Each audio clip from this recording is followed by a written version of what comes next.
மீதும் மாறா பற்றும் கொண்டிருப்பேன் என்றும் இந்திய நாட்டின் ஒப்பில்லாத முழு முதல் ஆட்சியையும் ஒருமையையும் நிலைநிறுத்துவேன் என்றும் தமிழ்நாட்டு அரசின் முதலமைச்சராக உண்மையாகவும் முழச்சான்றின்படியும் என் கடமைகளை நிறைவேற்றுவேன் என்றும் அரசியல் அமைப்பிற்கும் சட்டத்திற்கும் இணங்க அச்சமும் ஒருதலை சார்பும் இன்றி விருப்பு வெறுப்பை விலக்கி பலதரப்பட்ட மக்கள் அனைவருக்கும் நேர்மையானதை செய்வேன் என்றும் ஆண்டவன் மீது ஆணையிட்டு உறுதிமொழிகிறேன்.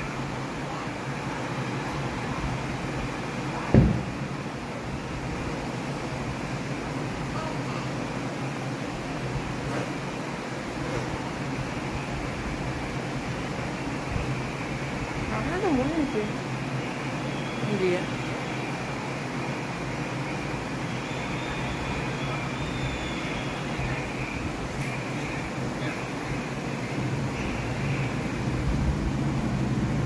ஜோசப் விஜய் எனும் நான்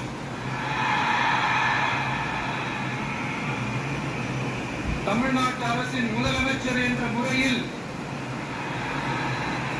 எனது கவனத்திற்குள்ளாவதும் தெரிய வருவதுமான எந்த பொருளையும் முதலமைச்சரின் கடமைகளை உரியவாறு நிறைவேற்ற தேவையான அளவுக்கன்றி ஒருவரிடமோ பலரிடமோ நேர்முகமாகவோ மறைமுகமாகவோ அறிவிக்கவோ வெளிப்படுத்தவோ மாட்டேன் என்று ஆண்டவன் மீது ஆணையிட்டு உறுதிமொழிகிறேன்.